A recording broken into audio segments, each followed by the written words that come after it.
Hello, in today's video we'll be replacing the front brake pads and rotors on a 2003 Toyota Sequoia. These brake pads have gone down to the metal, as you can see by the upper portion of the rotor. And the first thing you want to do is loosen all the lug nuts while the vehicle is on the ground.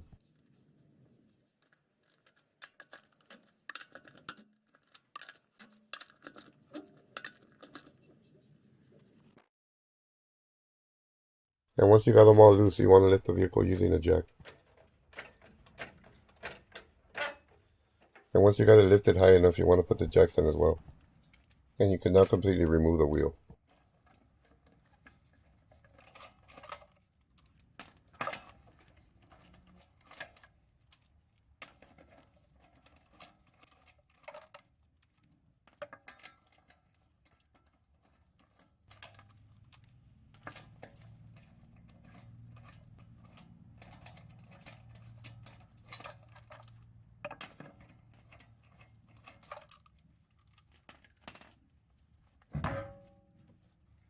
And now to disassemble the front brake assembly.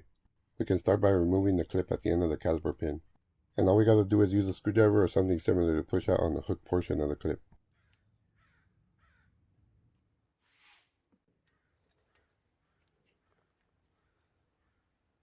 And you might end up having to use something to tap out the pins. I'm using a small hammer and a pin punch to slowly drive out the pin.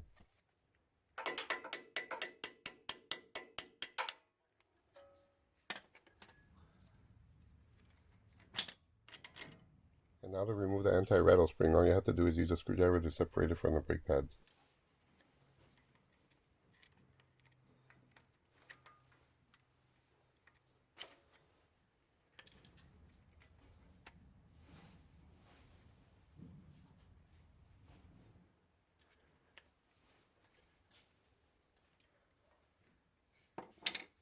And we want to remove the second caliper pin as well.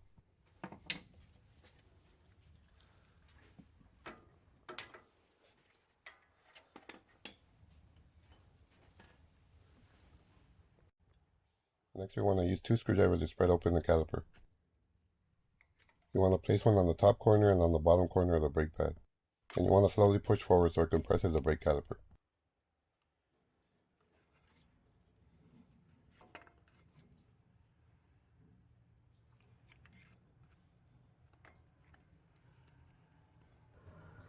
And you want to repeat on the other side of the brake caliper.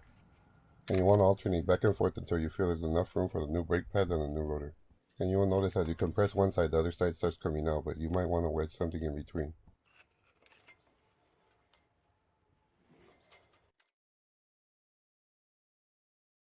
And as you compress the brake caliper, you want to keep an eye on the reservoir so it does not overfill.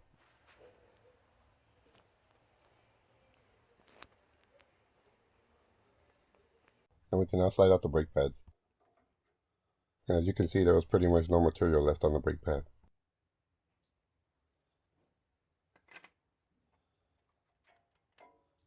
This brake pad did have a little bit more material.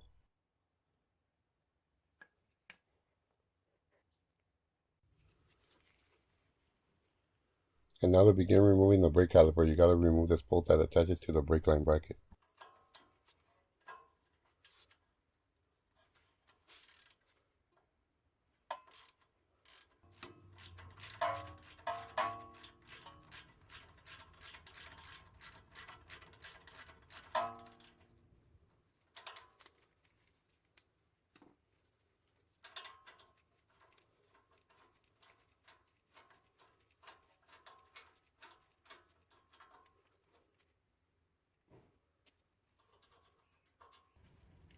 Next we gotta remove the two bolts attaching the caliper to the spindle.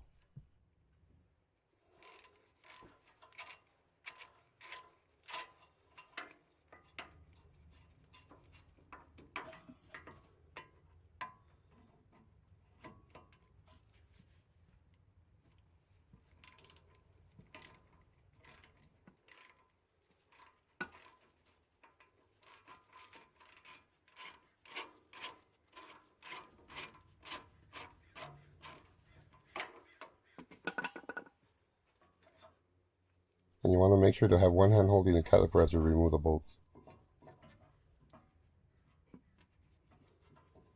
And we can now slide out the caliper. I placed the wheel right in front of the control arm so I can support the brake caliper. And now to begin removing the brake rotor, you want to spray WD-40 beforehand. And you want to spray through the wheel stud openings and around the center hub.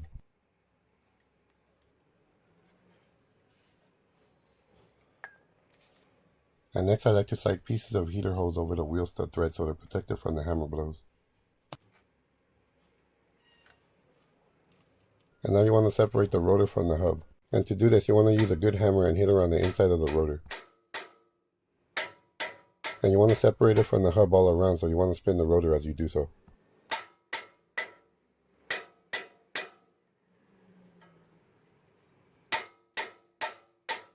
It'll take a good amount of hitting, but it'll eventually come out.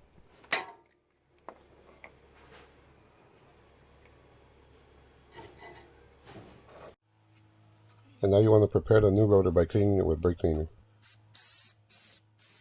And you do this to remove any anti-rust coating that the rotor comes with.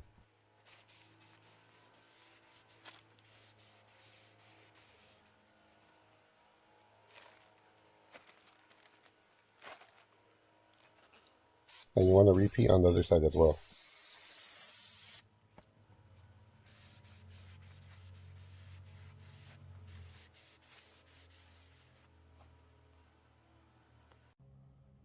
And we can now go ahead and install the new brake rotor.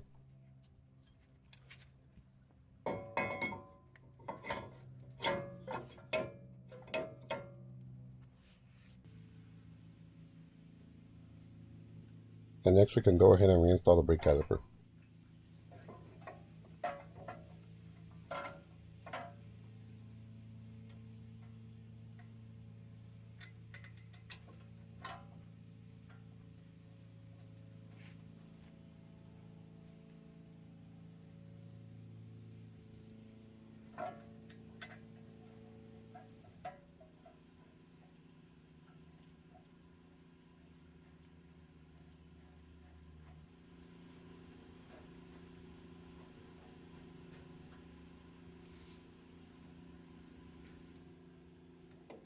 And we can now go ahead and tighten the bolts.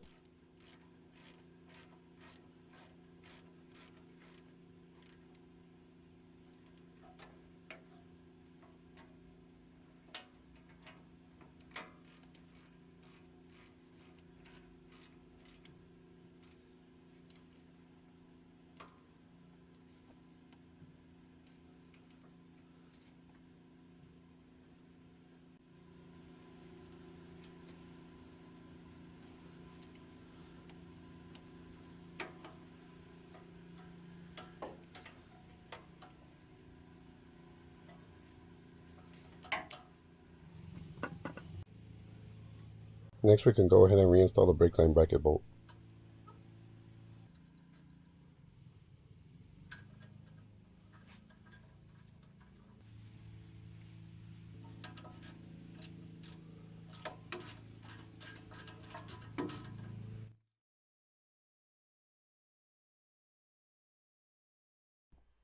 And these are the new brake pads and the disc brake caliper lube that I'll be using. You want to add a little lubricant to the back of the brake pad where the brake caliper presses on it.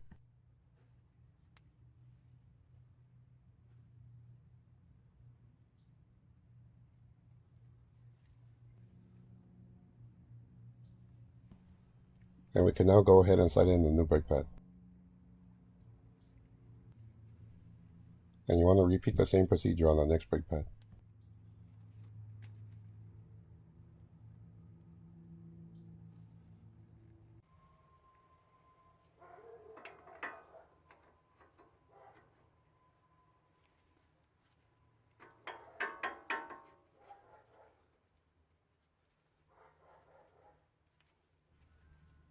And next we want to slide in the caliper slide pins where you might have to adjust the brake pads a little.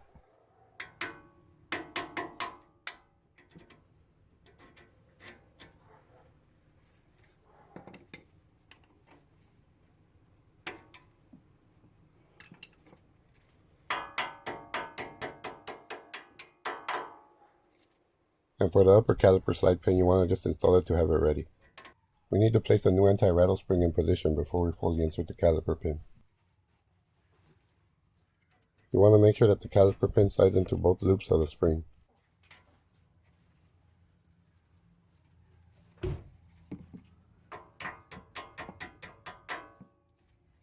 And we can now insert the ends of the anti-rattle spring into the brake pad holes.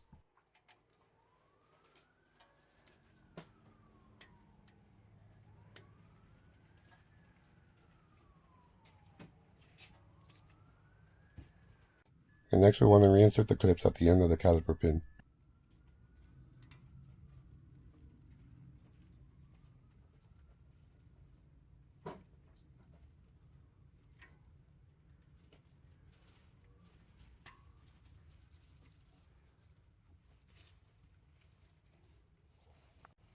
And that completes the passenger side. Next you want to repeat the same procedure on the driver's side.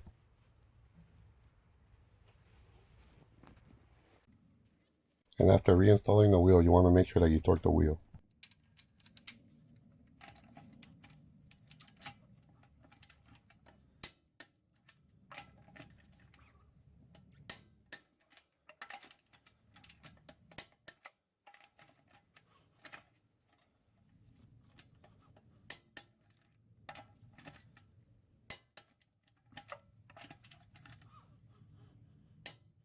And the last thing you want to do when you're finished is you want to pump the pedal a few times. I want to thank you all for watching. Please like and consider subscribing.